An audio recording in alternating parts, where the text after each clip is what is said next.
하나님의 말씀입니다. 앉으신 채로 경청하십시오. 하나님의 말씀은 신약 성경 마가복음 5장 말씀입니다. 신약 성경 마가복음 5장 25절에서 34절, 신약 성경 61면입니다. 마가복음 5장 25절부터 제가 말씀을 받들어 읽습니다. 12해를 혈루증으로 앓아온 한 여자가 있어 많은 의사에게 많은 괴로움을 받았고 가진 것도 다 허비하였으되 아무 효험이 없고 도리어 더 중하여졌던 차에 예수의 소문을 듣고 무리 가운데 끼어 뒤로 와서 그의 옷에 손을 대니 이는 내가 그의 옷에만 손을 대어도 구원을 받으리라 생각함일러라. 이에 그의 혈루 근원이 곧 마름에 병이 나은 줄을 몸에 깨달으니라. 예수께서 그 능력이 자기에게서 나간 줄을 곧 스스로 아시고 무리 가운데서 돌이켜 말씀하시되 누가 내 옷에 손을 대었느냐 하시니 제자들이 여짜오되 무리가 애워싸 미는 것을 보시며 누가 내게 손을 대었느냐 물으시나이까 하되 예수께서 이 일 행한 여자를 보려고 둘러보시니 여자가 자기에게 이루어진 일을 알고 두려워하여 떨며 와서 그 앞에 엎드려 모든 사실을 여쭈니 예수께서 이르시되 딸아 내 믿음이 너를 구원하였으니 평안히 가라. 내 병에서 놓여 건강할지어다. 아멘. 오늘 본문 말씀 제목이 눌린 자를 자유롭게 하신 예수님입니다. 이 눌린 자를 자유롭게 하신이라는 표현은 우리가 이제 사순절에 들어서면서 복음서들로 이야기가 넘어와서 예수님의 그 발자취를 따르고 있는데 제일 첫 본문 누가복음 4장 소위 나사렛에서 선언하신 나사렛 선언에 담겨있던 그 표현들 그 하나하나 문구를 제목으로 삼아서 매주 이제 따라가고 있는 형태입니다. 그때 나사렛에서 예수님께서 이 땅에 오신 목적을 말씀하시면서 눌린 자를 자유케 하러 오셨다 말씀하셨습니다. 그리고 오늘 이 본문 말씀 혈루증을 12해 앓다가 예수님 옷자락 만지고 깨끗이 병고침 받은 이 여인이 가장 대표적으로 눌려있던 삶에서 주님으로부터 오는 자유를 얻은 그러한 사람이라 할 수 있습니다. 그런데 눌린 자를 자유케 하시는 예수님이라는 이 고백 속에 또 이러한 혈루증 여인의 이야기를 보면서 우리가 궁금증이 들 수 있습니다. 혹은 더 마음의 어떤 면에서 어려움을 느끼는 경우가 있을 수 있습니다. 주님께서 나를 자유케 하시는 주님, 내가 원론적으로는 알겠는데 그걸 부정하는 건 아닌데 왜 내가 삶 속에서 그게 잘 체험이 안 되는 것 같이? 이런 생각을 할 수 있습니다. 내가 부르짖고 기도하는데 마치 이 여인처럼 예수님 앞에 나와 그 옷자락을 붙잡은 그 심정처럼 주님 앞에 부르짖었는데 왜 나는 응답을 받지 못한 것 같은 느낌이지? 이러한 생각이 들 때에 오늘과 같은 본문을 읽으면서 오히려 더 마음에 어려움을 겪을 수도 있습니다. 그래서 오늘 이 이야기 속에서 주님께서 우리에게 무엇을 말씀하고자 하시는지, 우리에게 무엇을 보여주고자 하시는지 그것을 잘 깨닫고 듣는 것이 중요합니다. 성경의 모든 이야기들은 맥락 속에서 그 뜻이 더 명확하게 드러납니다. 앞뒤 맥락을 다 떼고 그 이야기만 보면 이렇게도 저렇게도 다양하게 해석될 수 있는 이야기가 전체 앞뒤의 맥락에서 보면 이것은 그 중에서 이런 의미로 말씀하신 것이로구나, 이것이 더 분명하게 드러날 수 있습니다. 마치 금요기도회 때 말씀드린 바와 같습니다. 열왕기상 18장 엘리야가 하나님 앞에 부르짖었을 때에 하늘에서 불을 떨어뜨려서 참되신 하나님이 누구신지 명백하게 보여주신 그 장면을 볼 때도 우리가 다양한 방향으로 갈래로 해석하고 적용할 수 있습니다. 그런데 그 18장의 의미, 진가는 그 다음 이어지는 19장과 연결돼서 읽을 때 더 명확해진다는 것이죠. 그 다음 19장에서는 갑자기 불을 떨어뜨려 주셨던 하나님은 어디 가셨는지 보이지를 않고 숨어 계시는 것처럼 침묵하고 계시는 것처럼 느껴지는 이야기가 펼쳐집니다. 그리고 그 속에서 도망가기도 하고 낙심하여 로뎀나무 아래 널브러지기도 했다가 마침내 하나님의 손길을 경험한 그 19장의 이야기를 통해서 18장에서 불을 떨어뜨려 응답하신 이야기에 참된 의미가, 진의가 이런 것이었구나라는 것을 알 수 있습니다. 그것을 이제 금요일에 나누었는데요. 마찬가지로 오늘 본문도 마찬가지입니다. 앞뒤 맥락 속에서 이 이야기의 진의가 드러납니다. 결국 복음서의 전체 맥락의 중심은 무엇입니까? 바로 십자가입니다.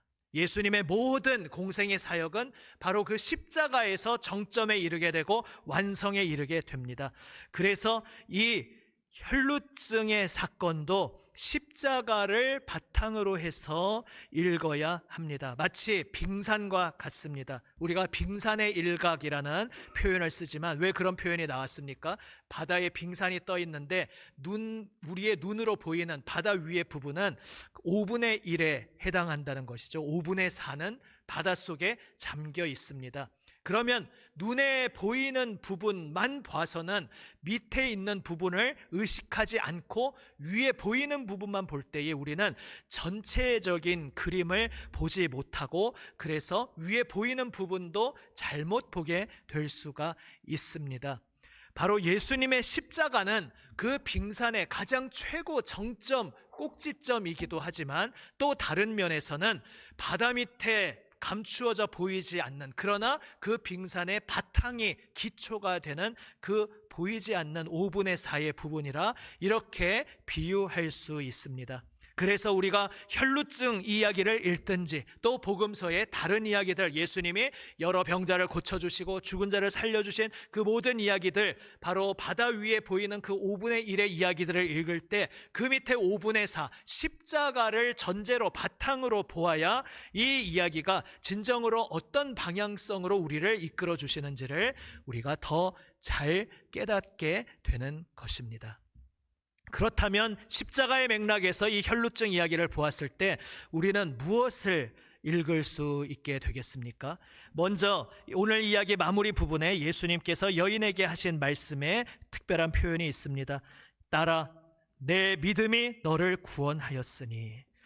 여인에게 너의 믿음, 그 너의 믿음이 너를 구원하였다. 물론 예수님이 구원하셨죠. 근데 예수님이 구원하시는 그 구원을 받을 수 있었던 그 통로가 바로 여인의 믿음이었다라고 말씀하십니다. 그렇다면 여인의 믿음이 어떤 믿음인가 하는 것이 매우 중요합니다.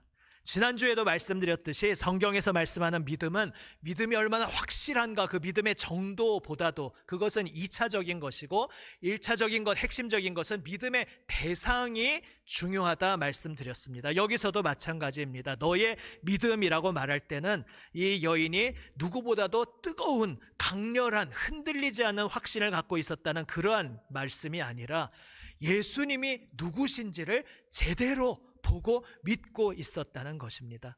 그렇다면 여인은 예수님을 누구라고 고백하고 있었던 것입니까? 오늘 여기에서 가만히 본문을 들여다보면 얼마나 이 여인의 믿음이 아주 과감하고 급진적이었는지, 충격적이었는지를 깨닫게 됩니다.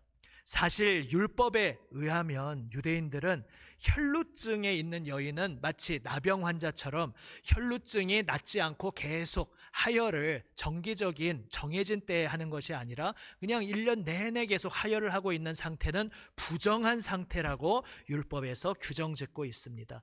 그 부정한다는 것은 꼭 뭐 죄가 있다라는 개념이 아니라 그 부정한 상태로는 하나님 앞에 제물을 드릴 수도 없고 그래서 정결함을 입어야 한다는 그런 이야기가 있습니다. 그 모든 것들은 이제 궁극적으로 하나님이 사람들을 차별한다는 이야기가 아니라 지난주에 말씀드렸습니다. 궁극적으로 예수님을 통해 하나님께서 우리를 온전한 정결함으로 초청하고 계시다는 그것을 알려주시기 위해서 일단은 세상에 정결함과 부정함이 있다는 것을 구분하여 가르쳐 주신 것이죠. 아무튼 그 율법에 의하면 이 여인은 너무나 12해 동안이나 비참한 삶을 살 수밖에 없었습니다. 잠깐 혈루증 앓다가 나은 것이 아니라 온갖 의사에게 찾아갈 수 있는 모든 사람에게 찾아가고 모든 방법을 총동원했는데도 낫지 못하였고 12해를 그렇게 고생했으니 12해를 부정한 상태로 있었습니다. 그래서 결혼을 이미 한 상태라면은 가족들과 접촉을 할 수 없는 상태이고, 결혼을 아직 안 한 상태에서 병에 걸린 것이었다면 결혼도 할 수 없게 그렇게 12해를 살아왔을 것입니다. 고대 문화 사회의 관점에서는 이 여인에게 있어서 인생에 아무 낙이 소망이 없는 그러한 비참한 상태였던 것입니다. 그런데 그 여인이 와서 예수님 옷자락에 손을 댑니다. 율법으로 생각하면 절대 안 될 일입니다. 왜냐하면 당시에 많은 사람들이 예수님이 적어도 하나님이 보내신 선지자라고 고백하고 있었다 할지라도, 아무리 선지자건 훌륭한 랍비, 종교적 스승이든지 간에 부정한 상태에 있는 내가 다가가서 그분을 만진다, 접촉한다라는 것은 민폐 중에 민폐가 아닐 수 없습니다. 부정한 자가 접촉해서 무엇이든지 건드리거나 만지면 그 만져진 대상도 부정해지고, 그래서 정결하게 되는 시간을 거치든지 예식을 거쳐야 하는, 그 전까지는 부정한 상태로 있게 되는 것입니다. 그래서 함부로 아무나 만지면 상대에게 큰 무례를 범하는 것이 됩니다. 그런데 이 여인은 뭘 믿고, 아니 예수님이 선지자라고 생각했다 하더라도 이러면 안 되는데 무슨 믿음으로 나와서 만진 것입니까? 오늘 본문에 나와 있는 바와 같습니다. 그의 옷에만 손을 대어도 구원을 받으리라. 하나님께서 주신 율법의 관점에서 보면 내가 부정하기 때문에 어떻게 해서든지 병이 낫고, 그래서 절차를 거쳐서 정결해져야 뭘 만져도 만질 수 있고, 만약에 내가 보통 일반적인 상식으로 생각하면 나가가서 이 선생님을 만지면 선생님을 부정하게 만드는 것이 됩니다. 그런데 여인은 거꾸로 생각합니다. 이 분은 특별한 분이시다. 그래서 선지자 그 정도의 수준이 아니고, 선지자라 할지라도 내가 만지면 부정하게 될 텐데, 내가 이분을 만지는 순간 내가 그분을 부정하게 만드는 것이 아니라 그분으로부터 흘러오는 거룩함으로 내가 정결함을 입을 수 있다, 내가 나을 수 있다, 내가 고침받을 수 있다, 구원받을 수 있다, 이렇게 여인은 확신하고, 확신하지 않으면 함부로 이런 짓을 저지르면 안 되죠. 확실히 이 분이 누구신지, 예수님이 누구신지에 대해서 당시에 많은 사람들이 가지고 있던 생각보다 훨씬 더 심오하고 깊은 차원의 믿음을 가지고 나아왔던 것입니다. 오늘날 우리 기독교인들처럼 정교하게 성부, 성자, 성령, 삼위일체 하나님 이런 교리를 아직 갖지 못하고 있었을 수 있습니다. 그래서 자기 자신에게도 이 분이 누구냐고 할 때 뭐라고 내 말로 설명할 수 없지만, 분명한 것은 이분은 하나님으로부터 오신 분, 하나님의 파송을 받고 오신 분일 뿐만 아니라 그분 자체가 여기 서 있는 그것 자체가 바로 하나님이 서 계신 것과 같은 것. 그래서 어떤 종교적으로 뛰어난 분이라 하더라도 내가 만지면 그분이 부정하게 되겠지만, 이분은 마치 하나님이 내 앞에 계실 때 하나님께서 구약에서 이사야가, 예레미야가 저는 부정한 가운데 있는데 하나님을 만났으니 저는 큰일 났습니다, 죽었습니다, 제가 이런 자가 어떻게 나아갈 수 있습니까 할 때 만져주시면서 내가 너를 정결하게 하였다, 그렇게 선언하셨던 것처럼 이 예수님 앞에 서면, 그분과 접촉하면 그분이 나를 정결하게 하실 수 있는 분이다라고 다 설명할 수 없지만, 마치 내가 하나님 앞에 나와서 하나님이 나를 만져주시는 것 같은 그러한 사건이 일어난다는 것을 확신했기에 이 여인은 그 옷에 감히 손을 댈 수 있었던 것입니다. 바로 이 여인의 믿음에 대해서 예수님께서 너의 믿음이 바로 구원의 통로가 되었다라고 너무나 기쁨으로 말씀하신 것입니다. 예수님은 사람들이 예수님을 누구라고 고백하느냐에 관심이 많으셨습니다. 이것 역시 선지자들과의 매우 다른 점이죠. 선지자들은 그저 자기가 받은 하나님의 말씀을 잘 전하고 사람들이 그걸 잘 듣고 깨닫는 것에만 관심이 있었지, 내가 누군지 아시오? 여기에 관심이 있지 않았습니다. 그러나 예수님은 모든 선지자들의 예언을 완성하는 분으로서, 그분 자신이 그 예언을 성취하는 분으로서, 그래서 선지자이신 것도 맞지만 선지자들 중에 선지자, 그 모든 선지자들의 예언을 자신의 몸과 삶으로 성취하는 분으로 오셨기에 예수님이 누구신지 사람들이 고백하는 것에 대해 관심이 많으셨습니다. 왜냐하면 바로 제자들이 고백하게 되는 것처럼 그리스도십니다. 하나님의 아들이십니다. 그렇게 예수님을 올바르게 알아보고 예수님이 누구신지 고백하고 믿는 그 믿음이 구원에 이르는 믿음이기 때문에 우리의 구원을 원하시는, 간절히 원하시는 주님께서는 예수님 자신을 누구라고 고백하느냐, 여기에 관심이 많으셨던 것입니다. 그래서 예수님께서는 이 여인의 믿음을 기쁘게 받으셨습니다. 예수님을 만지는 것이 곧 하나님을 만지는 것이다. 사실 하나님을 만지면 즉사죠, 죄인은. 그런데 바로 성경의 모든 맥락에서 하신 그 말씀을 다 받아들인 것입니다. 하나님께서 다시 돌아오시겠다고 약속하셨고, 다시 돌아오신 하나님께서는 그 백성을, 심판받아 마땅할 백성을 놀라운, 우리가 상상할 수 없는 놀라운 긍휼과 용서의 길을 베푸셔서 더러움 가운데 있던 백성들을 정결하게 하고 다시 깨끗게 회복시켜 주실 것이라는 바로 그 구약의 약속의 말씀을 근거로 나온 것입니다. 그래서 이분이 하나님, 그분 자체신데 내가 이분을 만질 때 내가 죽는 것이 아니라 그분을 통해 내가 정결하게 된다는 것을 여인은 믿었던 것입니다. 성경에서 말씀하는 바른 믿음이 바로 이것입니다. 예수님이 누구신지 믿는 것이고, 그 예수님이 누구신지 믿는 것에는 하나님이 주신 약속의 말씀을 근거로 믿는 것, 이것이 포함되어 있는 것입니다. 여기에서 이제 우리는 이 맥락 속에서 혈루증 이야기를 이렇게만 해석하는 것이 아니라 이렇게 더 폭넓게 해석해야 되는구나라는 것을 깨닫게 됩니다. 무슨 이야기인가 하면 혈루증 이야기를 보니까 알겠습니다. 여인이 간절히 부르짖었을 때 응답하신 것처럼 저도 간절히 부르짖으면 응답해 주실 줄 믿습니다. 그냥 여기에 그치는 이야기가 아니라는 것이죠.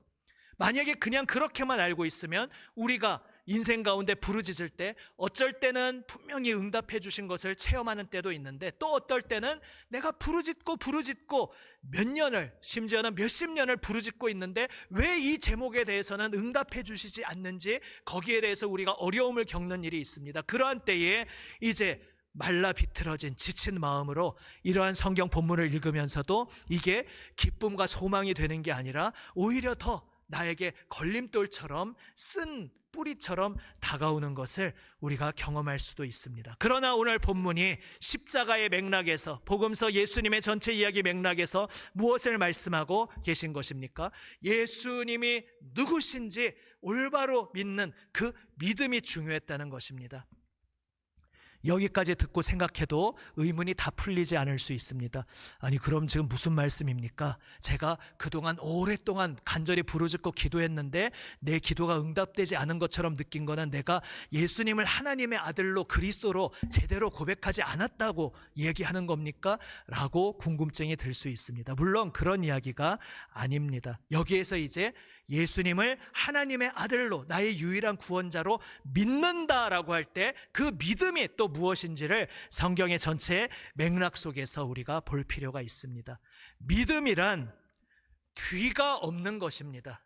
거두절미하고 뒤에 저울질할 것을 남겨두지 않는 것입니다. 주님께서 누가복음의 본문에서 생기를 잡고 뒤를 돌아보는 자는 하나님 나라에 합당하지 않다 말씀하셨습니다. 이게 무슨 이야기입니까?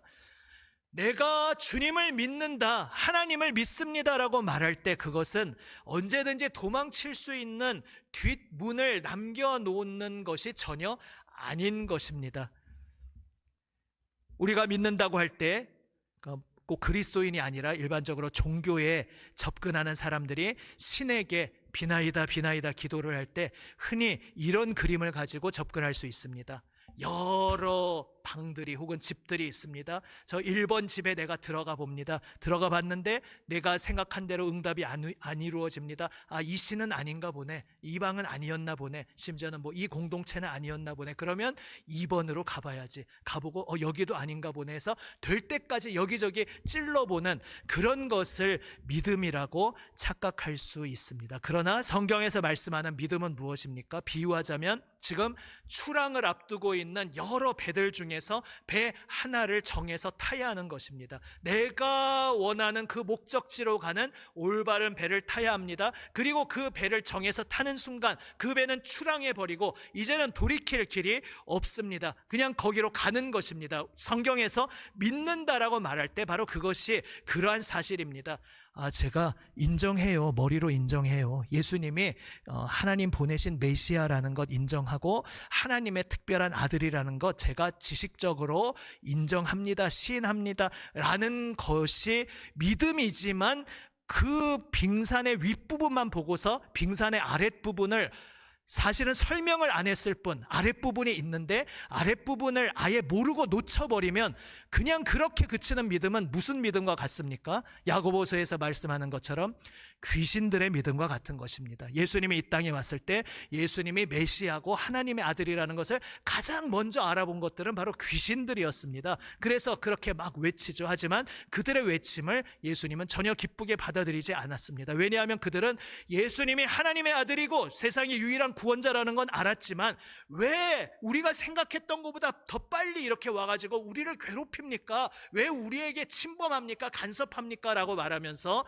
예수님의 주권 아래 주인 되심 아래 굴복하고 복종하는 것이 아니라 끝까지 반항하고 반역하고 맞닥뜨리고 있는 것입니다. 이것이 머리로는 지식적으로는 예수님이 하나님의 아들이라고 믿지만 내 삶을 온전히 하나님께 드린 것은 전혀 없는 바로 그러한 귀신의 믿음인 것입니다. 물론 우리 성도들의 믿음이 당연히 그런 귀신의 믿음과 같을 리는 없습니다. 그러나 우리가 예수님을 믿는다라고 말할 때 여러 단계가 있을 수 있습니다. 교회 공동체의 발걸음은 했는데 하나님이 누구신지 예수님이 누구신지 전혀 그 내용은 믿음은 없을 수 있죠. 그래도 하나님이 특별히 붙들어 주시는 은혜로 매주 예배당에 발걸음하는 것은 하나님께서 그 심령을 붙들고 인도하고 계시는 과정이니까 너무나 소중한 발걸음이라 할 수 있습니다. 혹시 이 자리 가운데 또 영상으로 함께하는 분들 가운데 현재 내가 그런 단계에 있다는 분이 있다면 속히 예수님이 누구신지 깨닫게 되고 그 예수님을 나의 구주로 받아들이시기를 주님의 이름으로 축복합니다.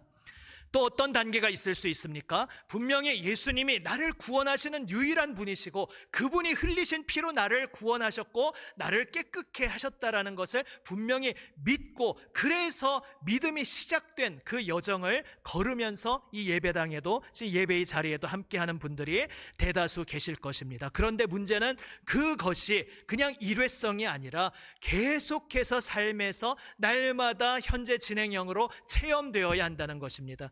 옛사람은 계속해서 우리가 참된 믿음의 길을 걸어가는 것을 방해하려고 합니다. 심지어는 예수님께서 이 땅에 오셨을 때도 사단이 예수님이 참된 믿음이 아니라 뒤틀린 왜곡된 거짓 믿음의 길을 가도록 하려고 끊임없이 유혹하지 않습니까? 바로 그런 것처럼 우리도 날마다 옛사람의 거짓된 목소리가 계속 우리를 속이려고 속삭이고 있는 가운데 다시 한번 날마다 십자가 앞에 엎드리고 다시 한번 골고다 언덕으로 나오고 다시 한번 말씀 앞에 엎드리며 예수님이 나의 주님이십니다 라고 이제 배를 타고 떠났으니 더는 여기저기 찔러보는 것이 아니라 돌이킬 수 없고 내 심장, 내 삶, 내 생명, 내 모든 것을 주님께 바치고 저는 이제 주님의 것입니다. 저는 이제 주님의 소유입니다.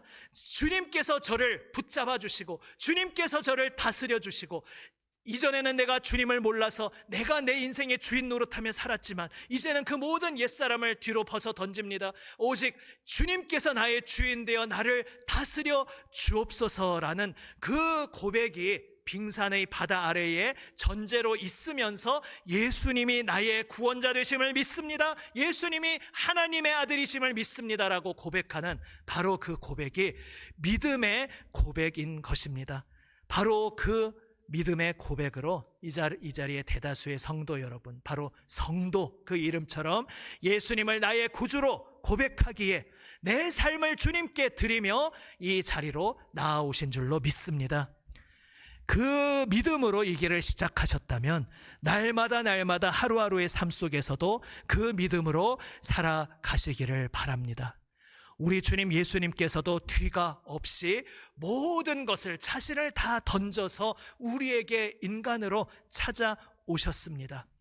그 길을 사단이 방해하려고, 야, 네가 진짜 하나님의 아들이라면 이 돌을 가지고 떡을 만들어 먹어봐라, 이런 얼핏 들으면 믿음의 길로 행하는 것처럼 초청하는 것 같지만 사실은 교묘하게 거짓 믿음으로 뒤틀려서 왜곡시켜서 유인하려고 하는 그런 거짓말에서부터 마지막 그 공생애의 마지막 자리에서 십자가에 달려있는 순간 그 아래에 서 있는 자들의 조롱의 목소리를 통해서, 야, 네가 진정 하나님의 아들이라면 그 십자가에서 능력으로 내려와 봐라, 자기 자신부터 구원해 보라 라는 그 음성에 이르기까지 끊임없이 진정한 십자가의 길, 참된 믿음의 길을 버리고 엉뚱한 잘못된 가짜 믿음의 길로 예수님을 호도하려고 사단이 계속해서 발악을 했던 것입니다. 그러나 예수님은 그 길에 속지 않으시고 온전한 믿음의 길을 끝까지 걸어가시며 승리하셨습니다. 그 주님께서 오늘 우리를 속이려는 모든 사단의 목소리, 옛사람의 목소리에 속지 말고 참된 믿음으로 주님 앞에 엎드리라 말씀하고 있습니다. 우리 가운데 이런 일들이 일어날 수 있습니다. 기도하고 부르짖었을 때에 분명히 응답을 받았는데 또 어떤 기도는 응답받지 않은 것 같아서 마음의 체념이 일어나고 마음의 기력이 빠지고 어느새 무언가 말라 비틀어지면서 나도 모르는 사이에 저 깊은 속에 쓴뿌리가 있습니다. 그 속에 그런 게 남아있을 때 내가 남들에게 티 안 내는 것 같지만 의외로 주변 사람들은 또 그 증상들을 잘 보곤 합니다. 왜냐하면 내 입에서 나오는 게 늘 불평이거든요. 교회에 대한 불평, 아, 여기 교회에서 봉사하는 게 왜 이따이냐, 뭐 오늘 왜 이게 이렇게 이 맛이 없냐, 뭐 왜 오늘 예배가 이러냐. 물론 더 나은 방향으로 개선해 가기 위해서 우리가 사랑으로 마음을 모으는 것은 중요하지만 지금은 그런 차원의 이야기가 아니라는 것을 잘 아실 것입니다. 내가 하나님을 믿고 주님 앞에 부르짖고 기도하며 나왔다고 생각했는데 뭔가 내 기도가 응답되지 않는다고 생각하니까 내가 차마 하나님을 안 믿는다고 말할 수는 없지만 저 속에 무언가 말라 비틀어진, 아니면 계속해서 1년 내내 멈추지 않고 피를 쏟아내는 그 아픔 속에 무언가 내 속에서 자꾸 쓴뿌리의 말 들이 올라오는 것입니다. 사실 기도에 응답받는다는 것이 무엇입니까? 기도에 응답받는다는 것은 내가 기도하면서 마음으로 기대했던 그 그림대로 이루어지는 응답도 있지만 그것과는 내가 전혀 예상치 못한 다른 방향으로 응답해 주시는 경우도 있습니다.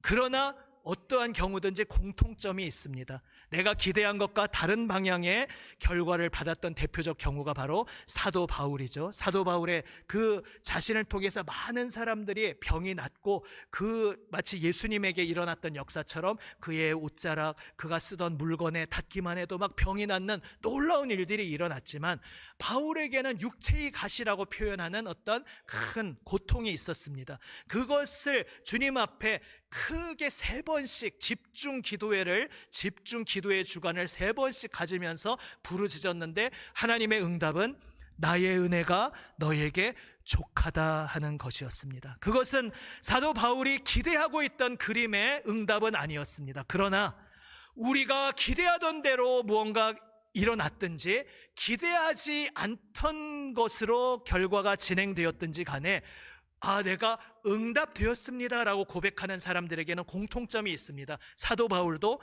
결과와는 달랐지만 바로 하나님의 은혜가 족하다라는 그 하나님의 응답을 받지 않았습니까? 결과가 내 기대와 같았든지 내 기대와 달랐든지 간의 공통점은 하나님이 내 기도를 들으셨고 응답하셨습니다라는 세상으로서는 설명할 수 없는 기쁨과 평강과 확신을 나에게 주신다는 공통점이 있는 것입니다. 사랑하는 여러분, 주님의 사랑받는 여러분, 우리가 기도할 때에 내가 기대한 대로 이루어지느냐 이루어지지 않느냐라는 것은 사실 부차적인 문제일 수 있습니다. 정말 중요한 것은 주님께서 그 기도를 듣고 계시다는 것입니다. 그리고 주님께서는 분명히 약속하셨습니다. 나의 이름으로 나아올 때에 내가 그 기도를 듣고 즉시 응답한다 말씀하십니다. 다만 우리가 응답받지 못했다고 많이 느끼는 경우가 내가 기대한 대로 되지 않았기 때문인데, 그 속에서도 사도 바울처럼 주님 앞에 깨어서 나의 말라 비틀어졌던 모습들, 나의 지쳐있던 모습들까지도 다 주님 앞에 내려놓을 때는 하나님의 응답하심을 내가 깨달을 수 있는데, 그렇지 않고 내 속에 저 말라 비틀어져 있는 부분, 계속 피를 철철 쏟아내고 있는 부분들을 주님 앞에 내려놓지 않고 내 속에 그냥 쓴뿌리를 내가 붙잡고 있고, 내가 끝까지 내 손 안에 이것만은 내가 포기할 수 없습니다, 하나님이 내 주인이시지만 요 영역에서만큼은 내 뜻대로 하겠습니다, 끝까지 내가 내려놓지 못하고 있는 그 자리 때문에 우리가 하나님이 나에게 응답하셨음을 깨닫지 못하고 고통 속에 살아갈 때가 있습니다. 그래서 주님께서 말씀하셨습니다. 오늘 이 혈루증 앓던 여인과 매우 결은, 형태는 다르지만 비슷한 경험을 했던 사람이 나중에 나옵니다. 아들이 귀신 들렸는데 그 아들이 귀신 때문에 자꾸 불에도 들어가고 물에도 들어가고, 그러니까 미칠 지경인 겁니다. 내 아들이 언제 생명을 잃을지 모른다는 두려움 속에 예수님 소문을 듣고 그분께 데려가 봐야지 하고 데려왔는데, 마침 예수님이 소위 변화산 사건으로 올라가 계시는 중이었습니다. 그러니까 남아있던 제자들에게 부탁했는데, 제자들도 멀쩡하게 돌씩 파송되어서 이미 귀신도 쫓아내는 하나님의 역사의 손길을 경험했지만, 그때에는 나중에 예수님이 말씀하셨죠. 믿음이 있다면, 그러니까 어떤 차원에서 믿음이 없었다 말씀하십니다. 그 제자들의 믿음 없음으로 인해서 아이가 낳음을 받지 못하고 있었습니다. 그때 이제 예수님께서 내려오시고 그 아버지가 무엇이라 말합니까? 제가 당신 제자들에게 부탁했는데 아무것도 못했습니다. 이제 선생님 오셨으니까 무엇을 하실 수 있거든 좀 제발 고쳐주십시오, 이렇게 말합니다. 그러자 예수님께서 할 수 있거든이 무슨 말이냐, 믿는 자에게는 능치 못할 일이 없다 말씀하십니다. 그 아버지의 말라 비틀어져 있는 체념과 좌절 속에 불신의 마음이 가득하다는 것을 지적해 주신 것이죠. 거기에서 망치로 한 대 얻어맞은 것 같은 그 고백 속에 그 아버지가 어떻게 외칩니까? 제가 믿나이다, 나의 믿음 없는 것을 도와주옵소서. 얼핏 논리적으로 보면 믿는다 해놓고 믿음 없는 것을 비논리적인 것 같지만, 사실 이것이 바로 우리 믿음의 기도의 비결, 비밀인 것입니다. 그렇습니다. 저는 이토록 뒤틀려 있고 말라 비틀어져 있고 피를 철철 흘리며 이렇게 믿음 없는 자입니다. 그래서 믿음 없는 말을 내뱉었습니다. 이제 회개하오니, 그러나 여전히 이 믿음 없는 이 약한 것, 그러나 나는 믿음 없고 이렇게 부족하고 이렇게 말라 비틀어진 자이지만 이제 아까처럼 뭐 좀 할 수 있거든 해보시든지요, 이러한 씁쓸한 고백이 아니라 주님께 제 모든 것을 던집니다. 주님의 배에 저는 탑니다. 이 배 떠나면 이제 돌이킬 길은 없습니다. 주님이 모든 생명의 근원 되심을 제가 믿고 저를 주님께 맡깁니다. 주님께 드립니다. 주님께 바칩니다. 주님 저를 받아주시고 주님 원하시는 뜻대로 모든 것을 이루어 주옵소서. 바로 이렇게 고백한 것이 내가 믿나이다, 나의 믿음 없는 것을 도와 주옵소서라는 고백인 것입니다. 주님의 사랑받는 여러분, 우리 모두가 예수님을 믿고 예수님께서 하나님의 아들이심을 믿고 나의 유일한 구원자이심을 믿고 이 자리까지 함께 걸어오지 않으셨습니까? 그러나 오늘 말씀에 비답해서 내 속에 어떠한 일들을 계기로 하여서 말라 비틀어져 있고 계속 피를 철철 흘리고 피가 멈추지 않는 어떤 내 깊은 영혼의 그 속에 절규가, 내 속에 그 비명이 있지 않은지 주님의 말씀 앞에 잠잠히 나를 돌아보기 원합니다. 그리고 그 모든 것까지도 그게 없는 척, 괜찮은 척 부정하는 것이 아니고, 또는 그것을 가지고 주변 사람들에게 계속 쓴물을 내뿜으면서 뭐 세상이 다 이따위야라고 불평의 검은 기운을 공동체에 뿌리고 다니는 것이 아니라 주님 앞에 나아가서 주여 나의 믿음 없는 것을 도와주소서, 제가 주님께 제 모든 것을 던집니다, 내가 믿나이다 라는 고백으로 주님 앞에 나아가는 우리 모두가 되시기를 바랍니다. 그때의 그 결과는 우리가 기대한 그림대로 펼쳐주실 때도 있고 그것과는 결이 다른, 그러나 결국 지나고 보면 훨씬 더 놀랍고 깊은 또 다른 형태로 답해 주실 때도 있지만, 공통점은 분명히 주님께서 나에게 응답해 주셨다는 그 기쁨과 평강과 확신을 주신다는 것입니다. 나의 모든 생명과 삶을 주님 손에 맡기고 주님께 던지며 주님 앞에 부르짖고 엎드림 속에 너의 믿음을 통해 내가 너를 새롭게 하였노라 말씀하시는 주님의 생명의 말씀을 듣는 모두가 되시기를 주님의 이름으로 축복합니다. 아멘. 기도하시겠습니다.